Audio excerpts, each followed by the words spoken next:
వాడిని పిలిపియాలి, వాడిని పిలిపియకపోతే ఎట్లా? ఏడు బ్యాస్ వరుసే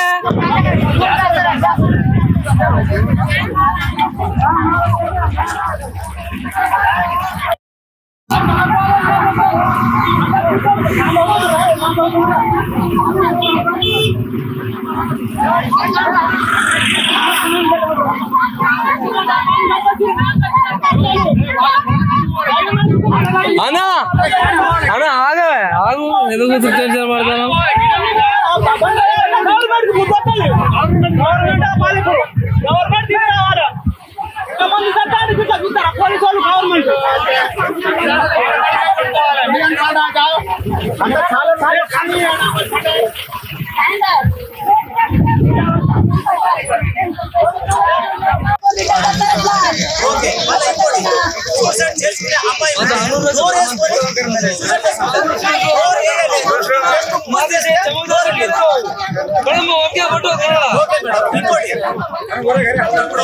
అమ్మాయికి జాతి మీద ఇక బీపస్ చెప్పాలంటే కొరుకుడు కానీ బ్లీడింగ్ అంటే సరే 6 రోజుల క్రితం ఆమెకు బ్లీడింగ్ జరిగింది, అయిపోయింది.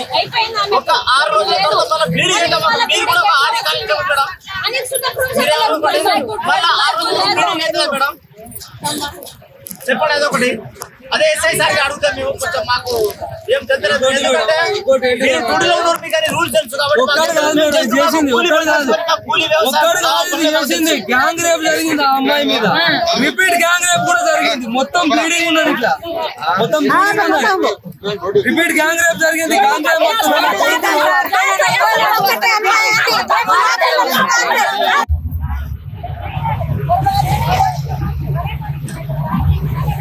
ఇప్పుడు నేను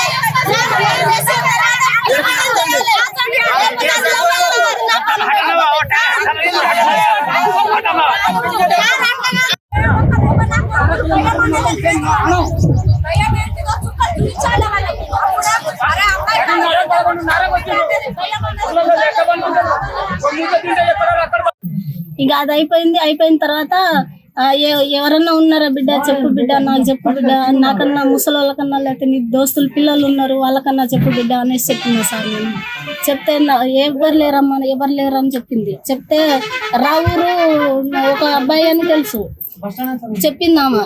నెహ్రూ అని ఒక పేరు చెప్పింది.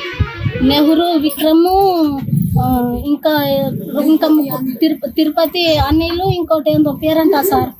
అయితే చెప్పింది. చెప్తే రాత్రి నాకు ఫోన్ చేసి ఏమైందమ్మా అన్న. ఏం లేదమ్మా, రేపు వస్తున్నావా అని అంటే వస్తున్నానే అని జరిగిందని చెప్పాడు sir. 4 వచ్చిండ్రంట.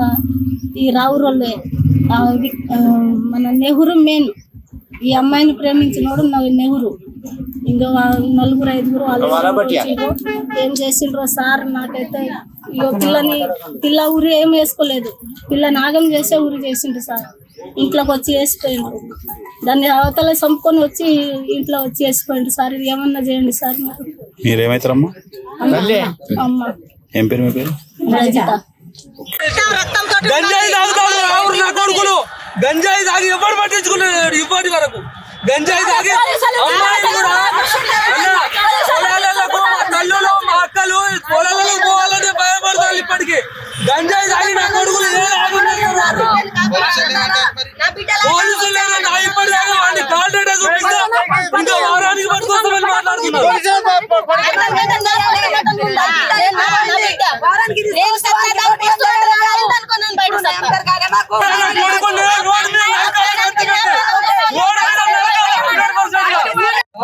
Rayaparthi mandal, Warangal rural district మాది పర్వతగిరి సైడ్. ఇది రాయపర్తి మండల్ డెడ్ ఎండ్ మాది. Dead end. ఈ చిట్టి అనే అమ్మాయి 20 సంవత్సరాలు ఉంటుంది అమ్మాయి. ఆ అమ్మాయిని రాత్రి గంజాయి మత్తులో ఒక గ్యాంగ్ వచ్చేసి రేప్ చేసి ఇంట్లో పడేసి ఉరేసి పోయిల్లన్న. మొత్తం ఈ బాడీ మొత్తం బ్లీడింగ్ ఉన్నది. మొక్కజొన్నల చేనుల బండి ఆపి అక్కడి నుంచి ఎటు పోయిలో తెలియదు కానీ మొత్తం బ్లీడింగ్ ఉన్నది. అమ్మాయిని ఇంట్లో వచ్చి ఉరేసి వెళ్ళిపోయిల్లన్న. ఇప్పటి వరకు కూడా ఆ అమ్మాయి కాల్ డేటా కూడా చెక్ చేసినాం మేము. కాల్ డేటా చెక్ చేస్తే ఏమున్నది, ఇప్పుడు పోలీసులో కూడా చెప్పినాం ఇట్లా సార్ కాల్ డేటా ఉంది, వాళ్ళని సస్పెక్ట్ ని ఇమీడియట్ గా తీసుకురండి, తీసుకొచ్చి వాళ్ళని ఇంట్రాగేషన్ చేయండి అని చెప్తున్నాం. అయినా కూడా వాళ్ళు డిలే చేస్తున్నారు. ఎవరు పోలీసు వాళ్ళు డిలే చేస్తున్నారు. అక్కడ అక్కడి నుంచి ఇక్కడ తీసుకొచ్చి ఇప్పుడు ఇక్కడ పోస్ట్ మార్టం చేసి వారం తర్వాత అంటే వారం తర్వాత ఈ గవర్నమెంట్ ఉన్నది ఈ సాక్ష్యాలను మ్యానిపులేట్ చేసేది తెలియదు. మాకు న్యాయం జరుగుతుందో తెలియదు. ఒక గరీబోని బిడ్డకు అసలు న్యాయం అనేది లేదు ఈ దేశంలో. ఇదే వాస్తవం. ఒక పైసలున్నోని కూతురులాగా అయితే, గుద్దవలసిన కూతురులాగా అయితే ఇప్పుడే పోలీసు వాళ్ళు వచ్చి నూకి మరీ కొడతారు ఆడ. ఎందుకు సార్ ఈ అసమానత్వం అనేది దేనికి వస్తున్నది ఈ గరీబ్ వాళ్ళకు? మరి పోలీసు వాళ్ళు ఏమైనా మ్యానిపులేట్ చేస్తున్నారా, లేకపోతే ఏమైనా పైసలు తీసుకుంటున్నారా, లేకపోతే పెద్ద మనుషులు తీసుకుంటారు? ఎవరు తీసుకుంటారు? ఎందుకు డిలే చేస్తున్నారు? తీసుకొని సార్ ఆ గంజాయి తీసుకుంటారు అనేది పోలీసు వాళ్ళకి కూడా తెలుసు. మరి ఎందుకు యాక్షన్ తీసుకుంటలేరు ఇవాటి దాకా కూడా? వాళ్ళ గంజాయి బ్యాచ్ అని కూడా మేము చెప్పినాం. మార్నింగ్ వచ్చినప్పుడు కూడా గంజాయి బ్యాచ్ వాళ్ళు సార్ మాకు తెలుసు, మీరు కాల్ డేటా చెక్ చేయండి అన్న కొడుకులను తీసుకురండి, మేము నరుకుతామని చెప్పినాం. ఇట్లా నరకకపోతే రేపు ఏ ఆడబిడ్డ కూడా సురక్షితంగా ఉండదు. ఇలా మా ఆడబిడ్డలు కానీ, మా అక్కలు కానీ, మా చెల్లెలు కానీ, మా పిల్లలు కానీ పొలాలకు పోవాలంటే భయపడతాళ్ళు. ఆ డంపింగ్ యార్డ్లలో కూర్చొని గంజాయి తాగుతాళ్ళు. ఏకదండ డంపింగ్ యార్డ్ల ఎవరు రావట్లేదు సార్. అందరికి తెలిసి ముచ్చట కూడా, కానీ ఎవరు పట్టించుకుంటలేడు. ఎవరు పట్టించుకోరు. ఆ పోలీసు వాళ్ళు అంటే అందరు తెలుసు. ఏకదండ, సూర్యతండ, రావూరు అందరు